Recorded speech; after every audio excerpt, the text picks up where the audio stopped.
All right, so my name is Jennifer Orr. I teach first graders, and everything I talk about comes through that lens. It's just an important piece to recognize. And I want to talk today about choice that matters.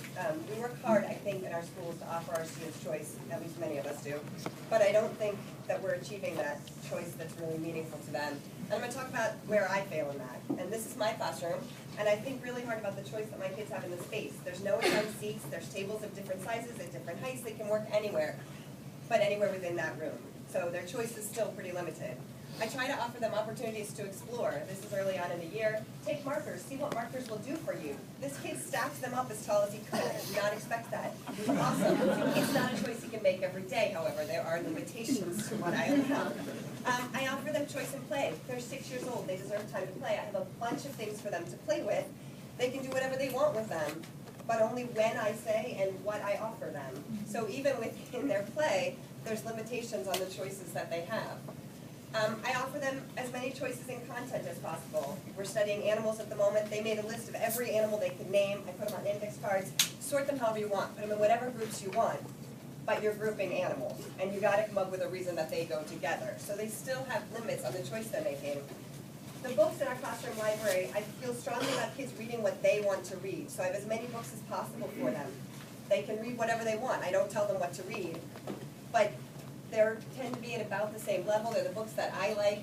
They're still limited by my choices. I try to have them have choice in their responsibilities. For this 2-hour block, we're working on becoming better readers and writers. You can do anything that will help you be a better reader and writer. But you better be becoming a better reader and writer. So again, I'm not sure they're getting as meaningful choices I want. They can write about anything they want. I make well, occasionally I do make some conversations about that's inappropriate for first grade. But on the whole, they can write about anything they want. But you better be writing. Better be with a pen and paper or telling a story to someone else orally. So they're still limited. Work with anyone you want. If this is a good partner for you on what you're doing right now, work together. If this small group works for you right now, work together. But you're limited to the kids in this classroom. So you're limited to same age peers and the same 20 kids every day, which is pretty limited. I think about our school library, and I feel like it offers more choice than my classroom does. There's a much wider range of books at a much greater level of difficulty. There's computers and puppets and games. They have more choice there, and I feel like we're getting closer to what I want. But it's still not the kind of choices I'm able to make in my life. And I don't know if Jason's in here, but he's here. My choices are still limited by the fact that I'm a teacher and I live in a schoolhouse all day, which impacts that.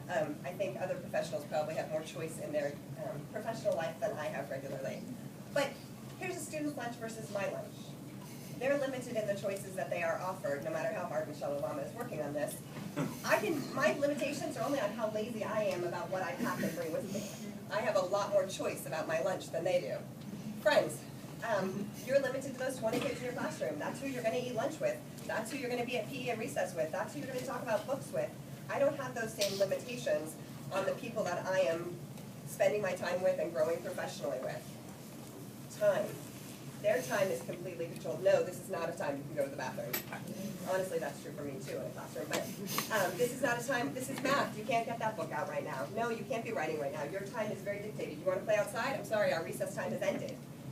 So their time is limited. I want their choices to have no limits. Not limits on time, not limits on their peers, not limits on what I can offer them or what they can request from me. I want it to be as limitless as possible. I want their choices to be free. I want them to have the freedom to say, I want to learn about this.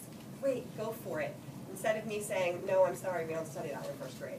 I want them to have the freedom to say, I really want to work with this kid, even though they're 6 years older than me, because they have the same passion that I have. Instead of saying, no, they're not in our class. I want their choices to be plentiful. I don't want to say to them, sure, show me what you learned about animals by doing this or this or this. No, I want you to have as many choices as your little brain can think of in the way of your options in your learning. And I want their choices to be worthwhile. I'm not convinced they are, but I want my students' choices to be worthwhile. I want their choices to be worth their time, their energy, their passion. They're stuck in school. They ought to be able to learn in a way that is worthwhile to them. The problem is I don't have the answer. I don't have the answer to universe and everything, and I don't have the answer to how we make offer choice that's meaningful for kids. It's something I will continue to think about, and I will continue to think about it because I think it's important for them. They deserve choice that's meaningful because they're human beings, and human beings deserve choice that's meaningful. They deserve it because the sooner we offer them meaningful choice, the more we can help them be thoughtful and responsible with that choice. And when kids follow their passion, they far exceed our expectations.